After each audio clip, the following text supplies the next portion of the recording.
اللہ کی بڑی نعمت ہے کہ اللہ نے رمضان نصیب کیا۔ دعا کریں کہ اللہ رمضان کے ثمرات برکات نصیب فرمائے، اللہ ہم پر لیلۃ القدر کے ثمرات و برکات نصیب فرمائے، اللہ ہمارے صیام اور قیام اور افطار اور سحر قبول فرمائے، اور اللہ ہمیں رمضان المبارک میں صحیح طریقے سے عمرہ ادا کرنے کی توفیق عطا فرمائے۔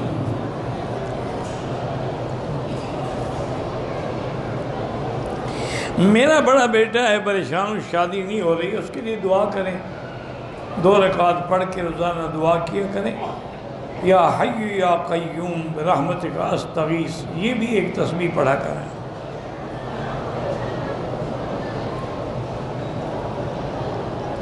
کہتے توسوی دم کر دیتے تھے نمک، کہ کسی کو سانپ نے ڈسا ہو تو اس کا علاج ہو، تو علاج ہے، شرک کیا ہے اس میں؟ شرک کیا ہے؟ انہوں نے یہ تو نہیں کہا کہ توسوی سے مدد مانگو، وہ تو ایسی ہے جیسے کوئی ڈاکٹر تمہیں کوئی گولی دے دے، کوئی دوائی دے دے، یہ کون سا شرک ہے؟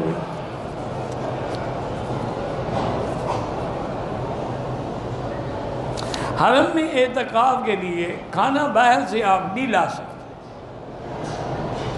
ویسے میں آپ کو عرض کروں کہ بلا وجہ آپ پریشان نہ ہوں، جو لوگ اللہ کے حرم میں اعتکاف بیٹھتے ہیں نا، ان کو اتنا اچھا کھانا حرم میں بیٹھے بیٹھے مل جاتا ہے جو انہوں نے زندگی میں کبھی نہیں کھایا ہو، اتنی نعمتیں آ جاتی ہیں۔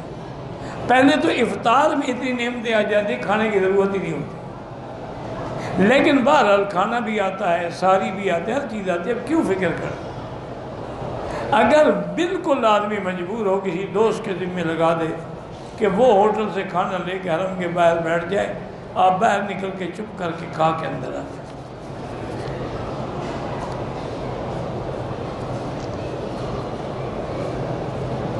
میری شوہر ہیں کرنل عمران، اللہ کرے کہ ان کی سلیکشن ہو جائے، اچھی بات ہے، اچھی آدمی ہیں، تو اللہ کرے سعودی عرب میں حج مشن میں آ جائیں۔ آپ کے بیٹے کو بھی اللہ کامیاب کرے، ہر مسلمان کی اولاد کو اللہ کامیاب کرے۔ اگر نماز با جماعت رہ جائے گھر پہ بھی پڑھ سکتے ہیں، دم کرنا بھی جائز ہے، تعویذ اگر قرآن سے ہو تو جائز ہے۔ قرآن کسی کو نظر لگ جائے تو سورۃ القلم کی آخری آیتیں پڑھ کے دم کریں۔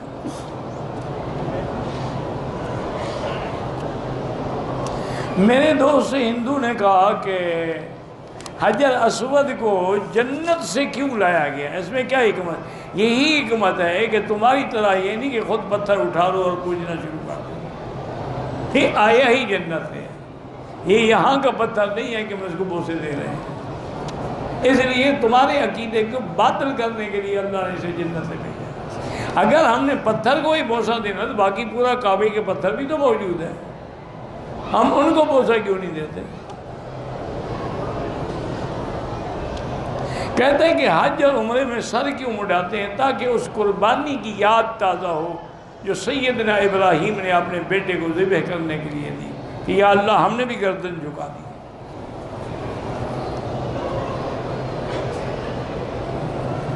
میں سرکاری ملازم ہوں، بینک سے قرضہ لے کے عمرہ بالکل نہ لیں، گھر کے لیے بھی نہ لیں، عمرے کو کیوں؟ عمرہ کرنا کوئی فرض تھوڑا ہے کہ قرضے لو، اور وہ بھی سود پر۔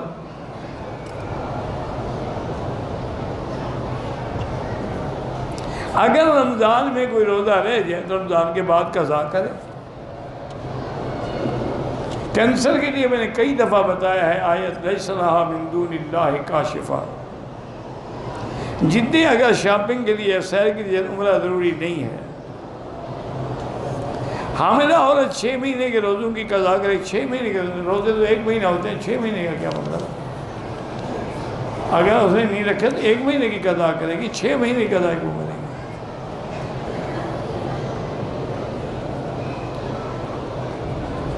اگر کسی نے پلاٹ خریدا ہے، اس پہ سال گزر گیا ہے، اگر خریدا ہے کاروبار کے لیے، بیچنے کے لیے، تو مارکیٹ ویلیو جو آج اس کی ہے اس کے مطابق زکوٰۃ دے گا۔ کچھ سالوں کے لیے نہیں بیچتا تو جب بیچے گا 29 سالوں کی زکوٰۃ کٹ ہی لے گا۔ میں مشکل میں ہوں کہ اپنے بچوں کو کون سے مدرسے میں بھیجوں، سنی مدرسوں میں یا وہابیوں میں۔ تو آپ دونوں مدرسوں کو جا کے دیکھ لیں کہ سنی مدرسے جو کہلاتے ہیں یعنی بریلوی حضرات، ان کے مدرسے میں تعلیم بھی ہے، وہاں تو بس بورڈ لگے ہوئے ہیں، یا 11ویں ہوتی ہے یا میلاد شریف ہوتا ہے یا نعت خوانیاں ہوتی ہیں۔ ایک ہمارے ملتان کے تھے، نواب تھے بڑے، وہ حضرت کاظمی صاحب کے بیعت تھے، باقاعدہ ان کے مرید تھے۔ حضرت کاظمی صاحب بریلویوں کے بڑے علماء میں سے تھے۔ تو ایک دن حضرت نواب صاحب کی کوئی بیٹے کی اللہ عالم خوشی تھی یا کیا تھا، اس پہ دعوت دی، تو انہوں نے پیر صاحب کو بھی بلایا۔ تو پیر صاحب کو لوگوں نے، ان کے جو خاص لوگ تھے، انہوں نے بتایا کہ حضرت یہ مرید تو آپ کا ہے اور اس نے ایک مدرسہ بنایا ہوا ہے، مدرسے کے جتنے مدرس ہیں وہ سارے دیوبندی ہیں، یہ اچھا مرید ہے آپ کا، مدرس دیوبندی رکھتا ہے، مرید آپ کا ہے۔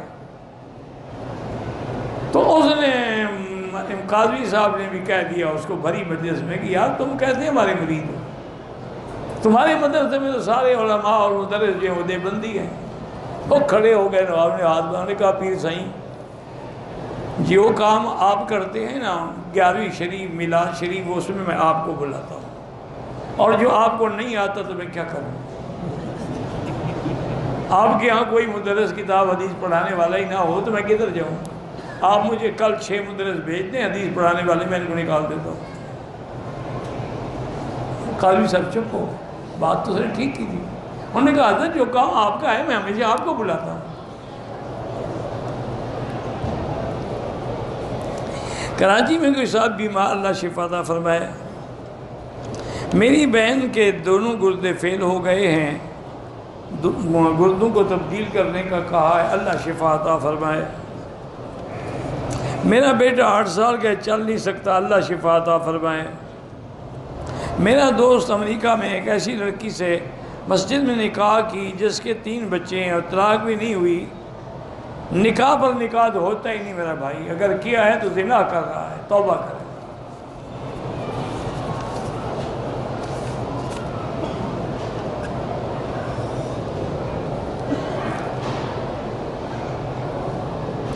کچھ لوگ مزدوروں کو لے جاتے ہیں جس کام کے لیے وہ کام بھی نہیں ہوتا، کام بھی زیادہ سخت لیتے ہیں، تنخواہ بھی کم لیتی ہے، ظلم ہے، قیامت میں پکڑے جائیں۔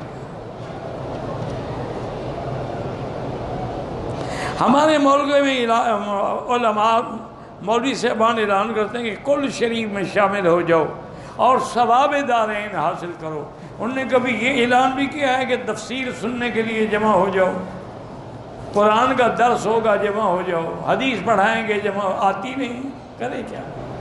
جو کام ان کو آتا ہے اعلان کر رہے ہیں، بہرحال اس میں جانا بدعت ہے۔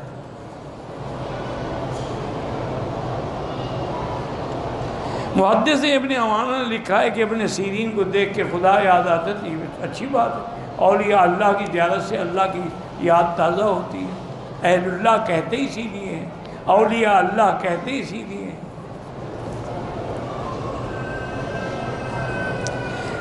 کہتے کہ فتاوی مالکی میں ہے کہ امام مالک 36 رکعت تراویح پڑھتے تھے، چلو 8 تو نہیں پڑھتے تھے، 8 والا جھگڑا تو ختم کرو، تم 36 پڑھو، ہم تمہارے ساتھ ہیں۔ اصل بتائے وجہ کیا تھی؟ امام مالک فرماتے تھے کہ بھی تراویح تو 20 رکعت ہے، لیکن مکے والے لوگ جو ہیں وہ تراویح میں ترویح میں کبھی کبھی طواف بھی کر لیتے ہیں، تو ہم کیا کریں، طواف تو یہاں ہوتا نہیں، لہذا رکعتیں اور بڑھا دی ہوں 36 پڑھتے کہ اتنی دیر ہم اور عبادت میں لگے رہیں۔ چونکہ یہ ایک بات یاد رکھو کہ بنیاد کیا ہے رمضان کی، کہ سام رمضان ایماناً و احتساباً، کام رمضان کا سیام اور قیام، یعنی جتنی دیر رات کو قرآن میں گزرے گی سبحان اللہ، اور یہ ڈھونڈتے کہ چلو جی 8 رکعت پڑھا کے جان چڑھاؤ۔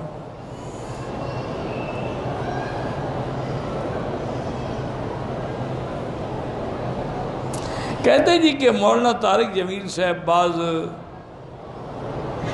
شیعہ ذاکروں سے ملاقات کرتے ہیں، ملاقات کریں گے تو دین کی دعوت دیں گے، ملاقات نہیں کریں گے تو کیا دور سے پھونک ماریں گے؟ بس تمہیں اعتراض کرنا ہے علماء پر، کوئی بات ڈھونڈنی ہے، تم جس کو بھی لے اجازت ہے، ان کا ایمان اتنا کچا ہے کہ ملنے سے ٹوٹ جائے گا، خدا کا خوف کر۔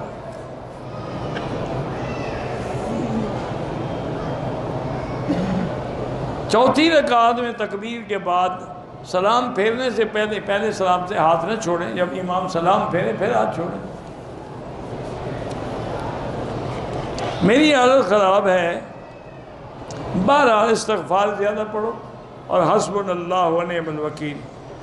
ہم بہاولپور سے آئے، جدے آئے، عمرے کی نیت کی ہوئی تھی، کل عشاء کی نماز سڑک پہ پڑھی، نماز کے پڑھ جو ہی چلے عالیہ کے ایام شروع ہو گئے، ان کو ہوٹل لے گیا، واپس آ کے عمرہ کیا۔ ہم نے 8 تاریخ کو مدینہ، بہرحال وہ مدینہ نہ جائے بی بی، پہلے اپنے ایام پورے کر کے غسل کرے، عمرہ پورا کرے، پھر مدینہ جائے، وہاں 2 دن لیٹ ہو جائیں گے تو کوئی بات نہیں۔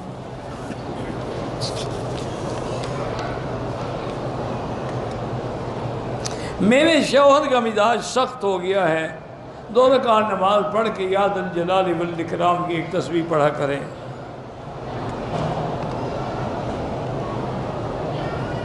یہاں پر جو امام وتر پڑھاتے ہیں پڑھ سکتے ہیں، وہ بھی 3 رکعت پڑھتے ہیں اللہ کے بندے، 1 رکعت نہیں پڑھتے، 2 پڑھ کے سلام پھیرتے پھر کھڑے ہو جاتے، یعنی وہ فصل کرتے ہیں، ہم فصل کرتے ہیں، پڑھتے تو ہم بھی 3 ہیں وہ بھی 3 ہیں، کوئی حرج نہیں، پڑھ لیا کریں۔ اگر 2 لڑکوں کا عقیقہ ہے تو 4 بکرے ہوں گے، اگر ہم بھینس لے لیں، یعنی سستے میں جان چھڑانا چاہتے ہو کہ جو جانور سستا پڑے اس کے لیے اور بچے کی خوشی ہے، مہنگے سے مہنگے بکرے خریدو۔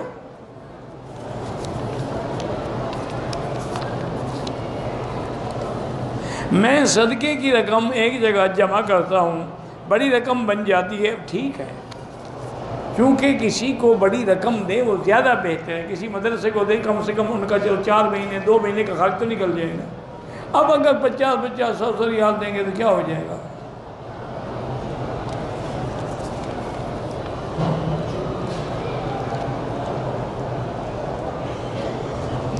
اپنی پروڈکٹ کے اشتہار میں کوئی دینی اسلامی پیغام، بالکل وہ بھی پرنٹ کرا دیں لوگ، تاکہ وہ دین کی بات بھی پڑھتے رہیں۔ میرا میڈیسن کا کاروبار ہے، کشمکش میں رہتا ہوں کہ ادویات کی قیمت کم ہو، جیسے جیسے میرا کام فلاپ ہوتا جا رہا ہے، مقابلہ بہت ہے، چھوڑ دیں اس کام کو، کوئی اور کام اختیار کر لیں۔ استغفار، آج کل تو میڈیکل والے کما رہے ہیں، 300% ان میں نفع ہوا ہے، 300% اذا اب بھی تمہیں گھاٹا پڑ رہا ہے تو تمہاری نیت خراب ہے۔ جو دوا 50 کی تھی وہ 300 کی ہو گئی۔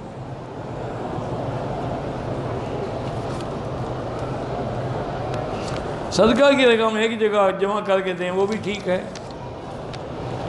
علیحدہ کر کے رکھ لیں وہ بھی، وہی ایک ہی مسئلہ ہے، بار بار پوچھا جا رہا ہے۔ میرے اوپر قرضہ ہے، استغفار زیادہ پڑھو۔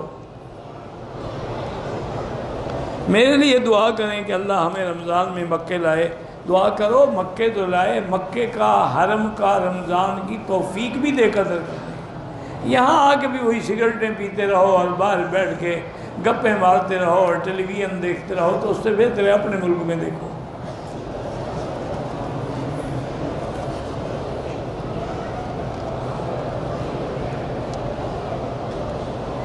میں نے مکان بنا لیا ہے، وہ سے پرانا مکان بک نہیں رہا، استغفار زیادہ پڑھیں، اللہ مشکل حل کریں گے۔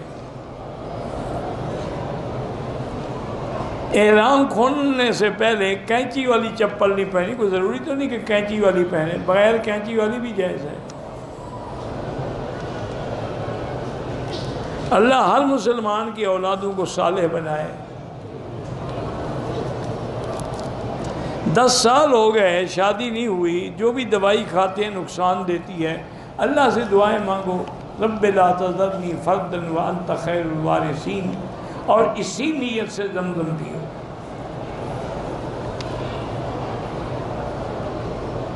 جن بچوں کے امتحان ہیں اللہ کامیاب کرے۔ ایک بیوی کہتی ہے کہ مجھے اپنی زندگی میں اپنا جو میرا 8واں حصہ ہے دے دو۔ نہیں، زندگی میں رہنے کا اس کو کوئی حق نہیں۔ کیا پتہ وہ پہلے مر جائے، کیا پتہ وہ طلاق دے دے، تو اپنے 8واں حصہ کیوں خراب کرے زمین کا؟ اور جب انشاءاللہ وہ 8واں حصہ زمین کا لے لے گی نا، انشاءاللہ تیرے پاس نہیں رہے گی، وہ اسی زمین کے چکر میں رہ رہی ہے۔ اگر تمہارے ساتھ کوئی محبت ہوتی تو پھر زمین مانگتی ہو تم سے۔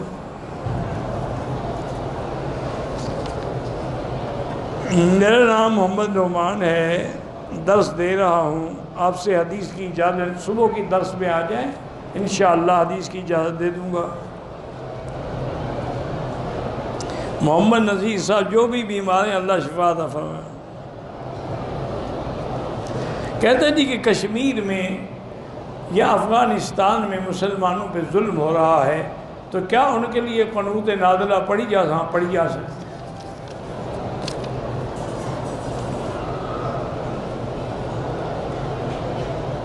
اگر عمرے کے دوران 7 چکروں کے بجائے 6 چکر لگائے، بعد میں یاد آیا عمرہ ہو گیا آپ کا، اکثر چکر ہو گئے، عمرہ ہو گیا، لیکن اللہ توفیق دے دے ایک دفعہ پھر طواف کر دے۔ میرے اوپر جادو کا اثر ہے، سورۃ البقرہ فیڈ کر کے ہیڈ فون لگا کے سنا کرو۔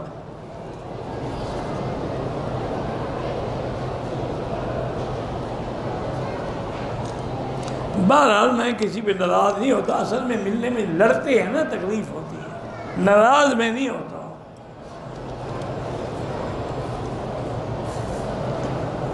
آپ نے جو لیکوریا کے لیے دوا بتائی تھی، آیت بتائی تھی، بھئی قرآن میں ہے نا، حضرت نوح علیہ السلام کے قصے میں قیل یا ارض ابلعی ماءک ویا سماء اقلعی وغیض الماء وقضی الامر۔ یہ آیت اول آخر درود شریف پڑھ کے 41 دفعہ پڑھ کے عورت خود اپنے ہاتھ پہ دم کر کے زیر ناف پھیرتی رہے، انشاءاللہ لیکوریا ٹھیک ہو جائے۔ اللہم صلی علی سیدنا محمد وعلی آل سیدنا محمد وبارک وسلم۔ اللہم انت ربی لا الہ الا انت الاحد الصمد الفرد الذی لم یلد ولم یولد ولم یکن لہ کفوا احد۔ اللہم انا نسألک باسمائک الحسنی وصفاتک العلی۔ اللہم تقبل عنا ما تبقى من شعبان۔ اللہم بلغنا رمضان۔ اللہم ارزقنا صیام رمضان و قیام رمضان ایمانا و احتسابا۔ اللہم ارزقنا ثواب لیلۃ القدر۔ اللہم ارزقنا عمرة فی شہر رمضان۔ اللہم ارزقنا نعیم الدنیا و نعیم الآخرہ۔ اللہم لا تجعلنا من القانتین ولا تردنا عن بابک خائبین۔ اللہم انت اللہ لا الہ الا انت الغنی ونحن الفقراء۔ اللہم انزل علینا الغیث ولا تجعلنا من القانتین۔ اللہم انزل علینا الغیث ولا تجعلنا من القانتین۔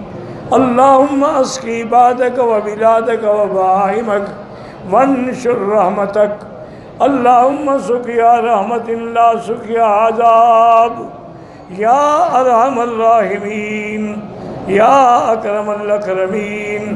اللہم انصر الاسلام والمسلمین۔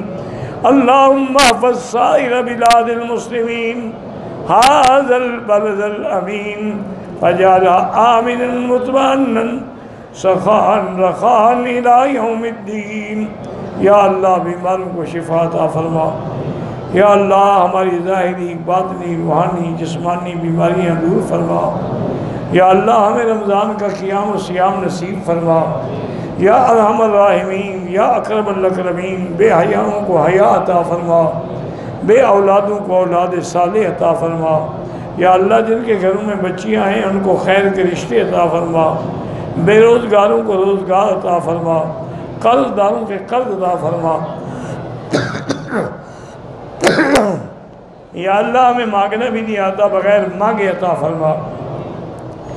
یا اللہ پوری دنیا میں جہاں مساجد ہیں، مدارس ہیں، مراکز ہیں، دین کے ادارے ہیں، ان سب کی حفاظت فرما۔